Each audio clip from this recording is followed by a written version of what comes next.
अगला है genetic disorder in human, मानव में आनुवांशिक विकार। अब हम लोग अध्ययन करेंगे मानव में पाए जाने वाले आनुवांशिक विकारों का। मतलब अभी आप लोग को बताया था मैं, हमारे शरीर में कहना चाहिए 50 से अधिक जेनेटिक डिसऑर्डर पाई जाती है। ये सब जेनेटिक डिसऑर्डर कहना चाहिए रोग है जो एक पीढ़ी से दूसरे पीढ़ी से तीसरे पीढ़ी में निरंतर कहना चाहिए ट्रांसफर होती रहती है। और ये ऐसा रोग है जिसका इलाज आसानी से नहीं हो पाता है। इसका इलाज करना है तो कहना चाहिए बड़ी मेडिकल कॉलेज, या फिर कहना चाहिए आजकल इसके लिए जेनेटिक इंजीनियरिंग आया हुआ है, जिसका हम लोग विस्तृत अध्ययन 4थे यूनिट में करेंगे। नई सिलेबस में 4थे यूनिट आपका किसका है? जेनेटिक इंजीनियरिंग का है। Biotechnology, gene cloning, gene therapy से संबंधित है। जेनेटिक इंजीनियरिंग मतलब जीनों में काट छांट करना, जीनों में हेरा फेरी करना, गलत जीन को बाहर निकालना, अच्छे गुण वाले जीन को प्रविष्ट कराना, ये सब जेनेटिक इंजीनियरिंग है। तो ये सब रोग क्या है? जेनेटिक डिसऑर्डर, मतलब ये हमारे जीन में पाई जाती है।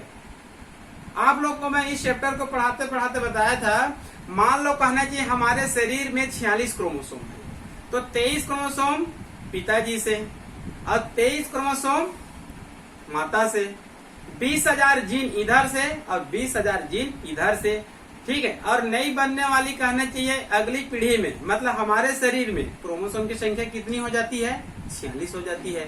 तो ये जीन आपको कहाँ से मिला? माता पिता से मिला। ये क्रोमोसोम आपको कहाँ से मिला? माता पिता से मिला। तो कहना चाहिए ये क्रोमोसोम जीन में पहली पीढ़ी में ये रोग था, तो ऑटोमेटिक दूसरी पीढ़ी में जाएगा। तो इस रोग का कोई इलाज हो सकता है क्या? नहीं हो सकता। केवल इसका इलाज है जेनेटिक इंजीनियरिंग, जीन थेरेपी, मतलब जीनों में डायरेक्ट हेरा फेरी करना, मतलब उस जीन को ढूंढ निकालना जिस जीन में क्या है? रोग है। उस जीन को पहचान करना और मानव शरीर से, मानव कोशिका से उस जीन को निकाल कर बाहर हटा देना और अच्छे गुण वाले डीएनए को, अच्छे गुण वाले जीन को उसमें प्रविष्ट करा देना। क्लियर? तो यहाँ पर हम लोग 4था यूनिट का अध्ययन नहीं कर रहे हैं, मतलब इलाज से संबंधित यहाँ पर पढ़ेंगे, मानव में आनुवांशिक विकारों का अध्ययन करेंगे। क्लियर? मैं जल्दी आप लोगों को शॉर्टकट बता रहा हूँ, ठीक है। पहला है ऑटोसोम्स क्रोमोसोम। ऑटोसोम्स क्रोमोसोम में इनकी संख्या में होने वाले परिवर्तनों का अध्ययन करेंगे। पहले मैं बता देता हूं हमारे शरीर में किस प्रकार का क्रोमोसोम का पोजीशन है, क्योंकि अधिकांश उसी से रिलेटेड है। तो यहाँ पर देखिए, पहला मान लो कहना चाहिए मेल, और ये क्या है? फीमेल। मेल में इसका पोजीशन क्या होता है? 44 प्लस XY, और फीमेल में क्या होती है? 44 प्लस X। मतलब टोटल मेल और फीमेल में कितनी होती है? 46 तो होती है। तो ये 44 क्या है? ऑटोसोम्स है। ये 44 क्या है? ऑटोसोम्स है। ये XY क्या है? सेक्स क्रोमोसोम, लिंग गुणसूत्र। इन दोनों को क्या कहेंगे जी? सेक्स क्रोमोसोम, लिंग गुणसूत्र। आजकल इसको एलोसोम्स कहा जाता है, और Y क्रोमोसोम को एंड्रोसोम कहा जाता है। क्लियर? तो मान लो कहना चाहिए हम लोग नॉर्मल व्यक्ति हैं, तो हमारे शरीर में इस प्रकार का पोजीशन है 44 प्लस XY, और इधर कहना चाहिए जो फीमेल है, जो नॉर्मल है, तो उनके शरीर में क्रोमोसोम का स्थिति क्या रहेगा? 44 प्लस XX। इतना समझ लेंगे। क्लियर? अब देखिए क्या लिखा हूं मैं, ऑटोसोम क्रोमोसोम। ऑटोसोम क्रोमोसोम, इनकी संख्या में हमको क्या करना है? परिवर्तन करना है, ठीक है। तो जनरली तौर पर हमारे शरीर में क्रोमोसोम की संख्या हमेशा कितनी होती है? 46 ही होती है, ठीक है। लेकिन कभी कभार 45, कभी कभार 47, कभी कभार 48, ऐसे भी हो सकता है। क्लियर? तो यदि कहना चाहिए क्रोमोसोम की संख्या कम या ज्यादा होती है तब इसको हम लोग क्या बोलते हैं, सिंड्रोम, व्याधि, मतलब एक बड़ी रोग है। इस रोग का इलाज मतलब जन्म लेने के बाद इस रोग का इलाज होना संभव नहीं है। तो यहाँ पर किसमें परिवर्तन करना है हमको, ऑटोसोम्स में। इसको आप लोग पकड़िए पहले इस शब्द को, किसमें चेंज करना है, ऑटोसोम क्रोमोसोम। अब यहाँ पर मेरे को बताइए ऑटोसोम क्रोमोसोम कौन है, ये है ऑटोसोम, ये है ऑटोसोम। इस ऑटोसोम की संख्या हमेशा कितनी होनी चाहिए, मेल और फीमेल में 44। तो इनमें परिवर्तन हो जाता है, इसमें क्या हो जाता है, परिवर्तन। तो आपके पुस्तक में अधिकांश पुस्तकों में 3 परिवर्तन को ही लिखा रहता है, जिसमें संख्या में क्या हो जाती है, परिवर्तन, और तीनों क्या है, रोग है। मतलब ऑटोसोम से क्रोमोसोम में परिवर्तन के कारण होने वाले क्या है, रोग है। तीनों रोगों का नाम मैं लिख रहा हूं। पहला क्या है, डाउन सिंड्रोम। पहला क्या है, डाउन सिंड्रोम। और दूसरा क्या है, एडवर्ड सिंड्रोम। और तीसरा क्या है, पटाऊ सिंड्रोम। ठीक है जी, 3 सिंड्रोम है और तीनों वैज्ञानिकों का नाम से रिलेटेड है, तीनों वैज्ञानिकों के नाम से रिलेटेड है। इसका खोज डाउन नामक साइंटिस्ट ने किया था, इनका खोज एडवर्ड नामक साइंटिस्ट ने किया था, और इनका खोज पटाऊ नामक साइंटिस्ट ने इसका खोज किया था। ठीक है, down syndrome, Edward syndrome, Patau syndrome. और इसमें क्रोमोसोम की स्थिति को याद रखिए। मैं बोलता हूं कि हमारे शरीर में कितने ऑटोसोम्स है, 44। ये 44 की स्थिति में पाई जाती है। 1, 2 से लेकर 22 जोड़ी पाई जाती है।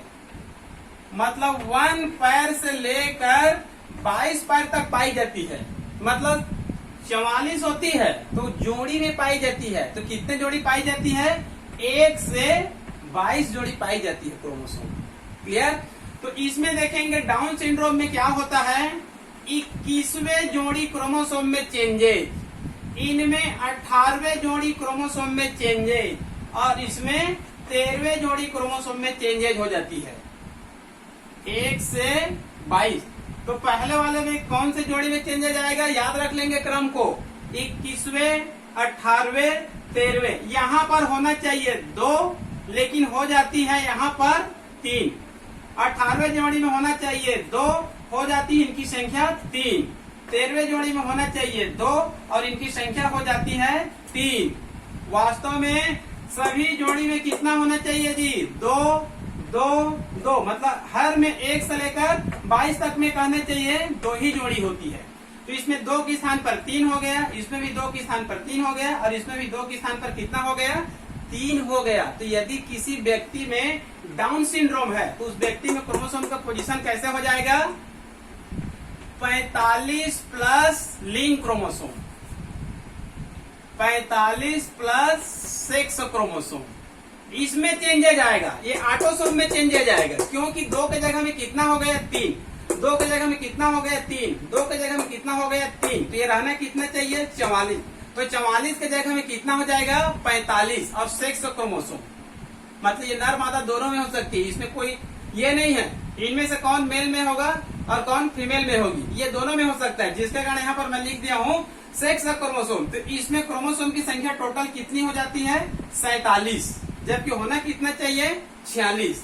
इसमें भी 46, इसमें भी 46। इसमें 44 के जगह में कितना हो गया, 45। तो 45 प्लस सेक्स क्रोमोसोम, तो टोटल क्रोमोसोम की संख्या कितनी हो जाती है, 47 हो जाती है।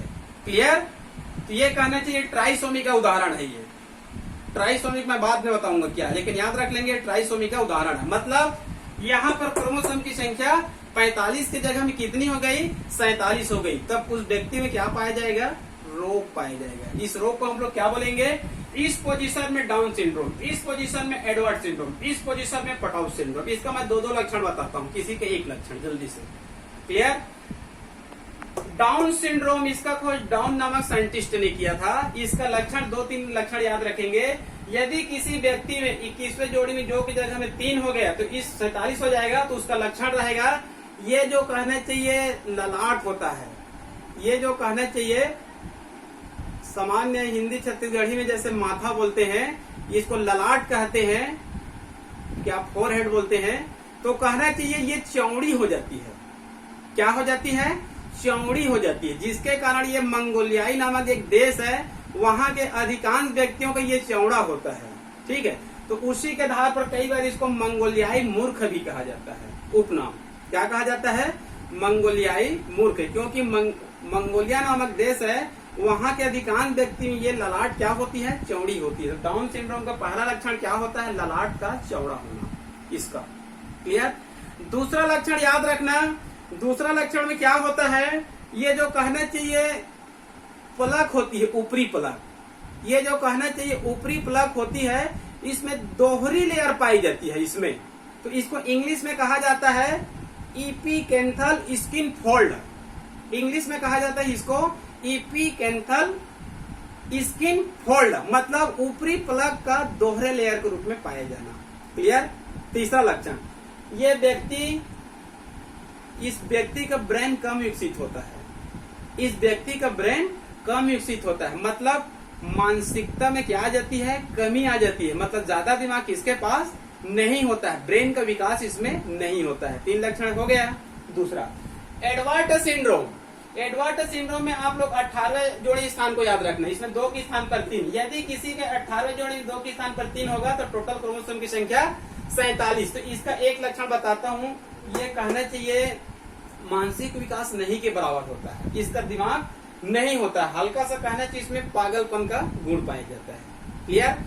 यदि कहना चाहिए 13वें जोड़ी में 2 के स्थान पर 3 होती है, पटाउ सिंड्रोम, इसको पटाउ नामक साइंटिस्ट ने खोज किया था, तो इसका लक्षण होता है, ये जो होंठ होता है ये कटे फीटे पाया जाता है, ये जो ऊपरी होंठ निचली होंठ कटे फीटे पाया जाएगा, और जो टुड्डी होता है ये कहना चाहिए छोटी होती है, होंठ कटे फीटे और ये टुड्डी क्या होती है? छोटी होती है, इसका लक्षण है। लेकिन ये ज्यादा दिनों तक जीवित नहीं रहती है, ये कहना चाहिए साल भर के अंदर क्या हो जाती है? ये डेथ हो जाती है। क्लियर? ये तीनों कौन सा रोग है जी? ऑटोसोम क्रोमोसोम में परिवर्तन हो जाता है, ऑटोसोम में चेंज करना है आपको, मतलब 44 वाले में चेंज करना है, आपको याद रखेंगे ऑटोसोम क्रोमोसोम मतलब 44 वाले में आपको चेंज करना है। तो अब यहाँ पर 3 रोग दिखाई देगा, down syndrome, Edward syndrome, Patau syndrome. Clear? अब मैं दूसरा उदाहरण बताता हूँ आप लोग को, सेक्स क्रोमोसोम में परिवर्तन हो जाएगा। किसमें परिवर्तन हो जाएगा? सेक्स क्रोमोसोम में परिवर्तन होगा।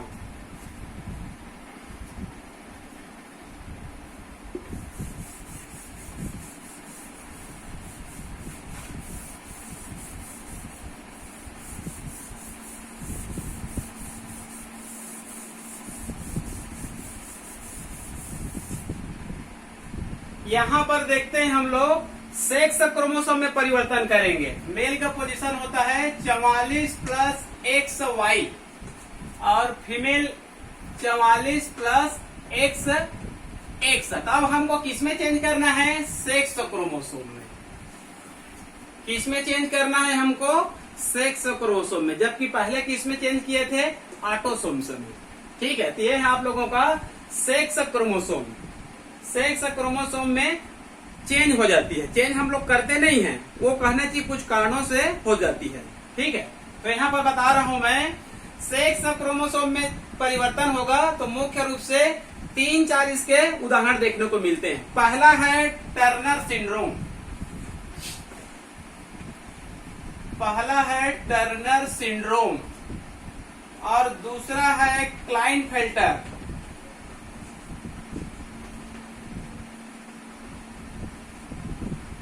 दूसरा है क्लाइनफेल्टर।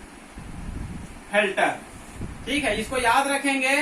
टर्नर सिंड्रोम हमेशा किसमें होती है? फीमेल में होती है, इसको याद रखेंगे। टर्नर सिंड्रोम हमेशा किसमें होती है? फीमेल में होती है, याद रखेंगे। क्लाइनफेल्टर सिंड्रोम हमेशा किसमें होती है? मेल में होती है, इतना याद रखेंगे। क्लियर? टर्नर सिंड्रोम का पोजीशन को देखिए आप लोग, 44 प्लस X, यहाँ पर चेंज हुआ ना। फीमेल में कितनी होनी चाहिए? 44 प्लस XX। लेकिन टर्नर सिंड्रोम होगा तो उस फीमेल में क्रोमोसोम की पोजीशन इस प्रकार से रहेगी, 44 प्लस X, मतलब टोटल क्रोमोसोम की संख्या 45, 46 नहीं है। ये होगा हमेशा मेल में, तो इसमें पोजीशन बनेगा आपका 44 प्लस डबल एक्स वाई, तो इनकी टोटल संख्या कितनी हो जाएगी 47, जबकि होना कितना चाहिए 46। तो सेक्स और क्रोमोसोम में परिवर्तन हुआ कि नहीं हुआ? देखो यहाँ पर छेड़छाड़ नहीं हुआ है, ये भी 44 है, ये भी 44 है। यहाँ पर डबल एक्स के जगह में सिंगल एक्स आ गया, यहाँ पर एक्स वाई की जगह में एक अतिरिक्त एक्स आ गया। तो इनमें 45 क्रोमोसोम है और इसमें 47 क्रोमोसोम है। ये मोनोसोमी का उदाहरण है और ये ट्राइसोमी का उदाहरण। ये मोनोसोमी और ट्राइसोमी यहाँ पर समझ में नहीं आएगा, इसका अध्ययन म्यूटेशन में किया जाता है, लेकिन इतना जानेंगे ये मोनोसोमी का उदाहरण है और ये ट्राइसोमी का उदाहरण है। क्लियर? हम कहने चाहिए नॉर्मल व्यक्ति हैं तो हमारे शरीर में ये पोजीशन नहीं पाया जाएगा। यदि कोई मेल क्लाइनफेल्टर है तो उसमें ये पोजीशन पाया जाएगा। पोजीशन को याद रख लेंगे आप लोग, 44 plus double X Y, female में याद रख लेंगे 44 प्लस एक्स, तो टोटल क्रोमोसोम कितना हो जाएगा 45। क्लियर? अब देखिए बता रहा हूँ, मान लो इस प्रकार से किसी फीमेल में पाई जाती है, मान लो इस प्रकार का पोजीशन किसी फीमेल में पाई जाती है, तो क्या लक्षण मिलेगा इसमें? इसका 2 लक्षण बता रहा हूं मैं, लक्षण को हमेशा के लिए याद रखना। ये हमेशा फीमेल में होती है। यदि किसी फीमेल में इस प्रकार की लक्षण पाई जाती है तो ये मान लीजिए उनका ओवरी का विकास नहीं होगा, उनका ओवरी का विकास नहीं होगा, और ओवरी का विकास नहीं होगा तो उनके शरीर में फीमेल सेक्स हार्मोन का निर्माण नहीं होगा, मतलब एस्ट्रोजेन और प्रोजेस्टेरोन का निर्माण नहीं होगा, क्योंकि ओवरी का विकास नहीं होगा। ओवरी का विकास नहीं होगा तो सेक्स हार्मोन नहीं बनेंगे। सेक्स हार्मोन नहीं बनेंगे तो वो कहना चाहिए क्या हो सकती है? नपुंसकता हो सकती है। मतलब ऐसे फीमेल में मां बनने की गुण इसमें नहीं पाई जाती है। इनके स्तन ग्रंथियों का भी विकास नहीं होगा, क्योंकि सेक्स हार्मोन नहीं बनेंगे। तो स्तन ग्रंथियों में कहना चाहिए विकास भी नहीं होगा, सेक्स हार्मोन भी नहीं बनेंगे। ये स्टेराइल मतलब नपुंसक हो सकती है और इसमें मां बनने की गुण इसमें नहीं पाई जाती है। क्लियर? दूसरा क्लाइनफेल्टर। क्लाइनफेल्टर में क्या होता है? 44 प्लस डबल एक्स वाई, तो टोटल क्रोमोसोम की संख्या कितना हो गया? 47 हो गया। तो इनका लक्षण क्या दिखाई देगा? जैसे इसमें मैं पहले बताया था, इनमें ओवरी का विकास नहीं होगा तो इनमें टेस्टिस का विकास नहीं होगा। टेस्टिस का विकास नहीं होगा तो इसमें भी सेक्स हार्मोन नहीं बनेंगे, मेल का सेक्स हार्मोन नहीं बनेंगे, और ये मेल क्या हो जाएंगे? स्टेराइल मतलब नपुंसक। इसमें भी पिता बनने का गुण लगभग नहीं पाया जाएगा। क्लियर? एक बार आपके नीट में पूछा गया था गायनेकोमेस्टिया क्या है? गायनेकोमेस्टिया क्या है? तो गायनेकोमेस्टिया क्या है? जो स्त्री रोग विशेषज्ञ है उसको हम लोग इंग्लिश में क्या कहते हैं? जो डॉक्टर है स्त्री रोग विशेषज्ञ, उसको इंग्लिश में क्या बोलते हैं हम लोग? गायनेकोलॉजिस्ट। क्या कहते हैं? स्त्री रोग विशेषज्ञ डॉक्टर को गायनेकोलॉजिस्ट। तो उसी से बना हुआ है गायनेकोमेस्टिया। इसका अर्थ यह होता है, इसको ध्यान से आप लोग थोड़ा सा देखिए तो 44 प्लस डबल एक्स वाई, ये क्या बता रहा है? यदि मान लो केवल एक्स वाई रहता तब मेल रहता, इसमें एक एक्स अतिरिक्त आ गया, एक एक्स इसमें अतिरिक्त आ गया है, तो एक एक्स अतिरिक्त आ गया है तो कौन सा गुण आ जाएगा इस मेल में? इस मेल में फीमेल का गुण आ जाएगा। वास्तव में होना चाहिए 44 प्लस एक्स वाई, तो डबल एक्स, तो एक इसमें अतिरिक्त एक्स आ गया। जैसे इसको मैं हटा देता हूँ ऐसे, तो 44 प्लस एक्स एक्स मतलब फीमेल हुआ ना। अब इसमें फीमेल भी है और मेल भी है, मतलब इसमें दोनों का गुण है। तो ऐसे रोग को हम लोग क्या बोलते हैं? गायनेकोमेस्टिया, मतलब मेल में फीमेल का लक्षण आना, मेल में फीमेल के लक्षण आना, गायनेकोमेस्टिया। तो इसमें कौन से लक्षण आती है? इसमें पुरुषों का माइमरी ग्लैंड मतलब स्तन ग्रंथि क्या हो जाती है? विकास कर जाती है। ऐसे मेल में माइमरी ग्लैंड से या स्तन ग्रंथियां क्या हो जाती है? विकसित हो जाती है, मतलब उसमें फीमेल का गुण आ जाती है। क्लियर? तो ये हो गया आप लोगों का क्लाइनफेल्टर और ये हो गया आप लोगों का टर्नर सिंड्रोम। कई बार ये व्यक्ति कहाँ मिलेंगे हमको? इन व्यक्तियों को आप लोग देखे हैं टर्नर सिंड्रोम, क्लाइनफेल्टर को कहीं पर? हम लोग जैसे कि मान लो कहना चाहिए ट्रेन में जाते हैं, कहाँ जाते हैं हम लोग, ट्रेन में जाते हैं, बैठे रहते हैं, तो कुछ लोग वहां पर आते हैं जिनको सामान्य शब्दों में कहना चाहिए हिजड़ा बोल दिया जाता है, ठीक है। वो कहना चाहिए ऐसे ताली मारते हुए आते हैं, वास्तव में वो क्या है, वो मेल है कि फीमेल है, वो वास्तव में इन्हीं रोगों से ग्रसित व्यक्ति है। कोई टर्नर सिंड्रोम है और कोई क्लाइनफेल्टर है। देखेंगे जो आते हैं उनके कहना चाहिए मेमोरी ग्लैंड से या फिर स्तन ग्रंथियों में विकास होता है, जबकि रहने को क्या है, वो मेल है। तो उसके स्तन ग्रंथियों को विकास क्यों हुआ, क्योंकि उसमें क्या लक्षण दिखाई देते हैं, गायनेकोमेस्टिया का मतलब स्तन ग्रंथियों का विकास। और इनके चेहरे में हेयर भी नहीं, मतलब दाढ़ी मूंछ भी इसमें नहीं आती है। इसमें दाढ़ी मूंछ भी नहीं आएगा, क्योंकि इसमें फीमेल के क्या पाई जाती है, लक्षण पाई जाती है। और ये कहना चाहिए नपुंसक भी होते हैं, क्योंकि इसमें सेक्स हार्मोन नहीं बनते हैं। ये हो गया आप लोगों का टर्नर सिंड्रोम और ये हो गया आप लोगों का क्लाइनफेल्टर सिंड्रोम। क्लियर।